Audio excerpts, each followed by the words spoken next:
Hi friends, welcome to நல்லதோர் வீணை channel. இந்த வீடியோவில் பீன்ஸ் பொரியல் எப்படி பண்ணுறதுன்னு பார்க்கலாம். அதுக்கு முன்னாடி நீங்கள் இப்போ தான் ஃபர்ஸ்ட் டைம் நம்ம சேனலில் பார்க்கீங்க அப்படின்னா மறக்காமல் சப்ஸ்கிரைப் பண்ணி வச்சுக்கோங்க.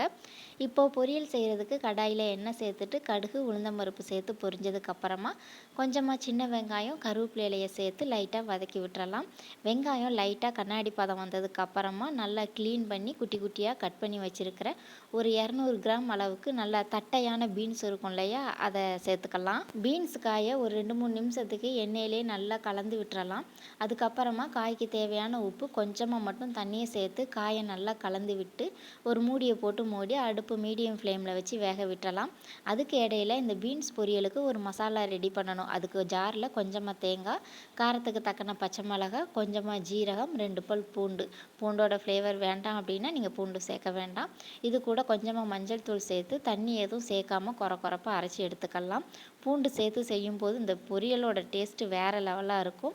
ஸோ தண்ணியெல்லாம் வற்றி காய் நல்லா வெந்து வந்ததுக்கு அப்புறமா நம்ம அரைச்சி வச்சுருக்கோம் இல்லையா தேங்காய், அதை காய் கூட சேர்த்து நல்லா மிக்ஸ் பண்ணி விட்டுறணும். அந்த பூண்டோட ஃப்ளேவர் வந்து அப்படியே வெளியே வந்ததுக்கு அப்புறமா நம்ம ஸ்டவ் ஆஃப் பண்ணிட்டோம் அப்படின்னா காரசாரமான சூப்பரான பீன்ஸ் பொரியல் சாம்பார் சாதம், ரசம் சாதம், காரக்குழம்புக்கெல்லாம் வச்சு சாப்பிட்றதுக்கு சூப்பராக ரெடி ஆயிரும்.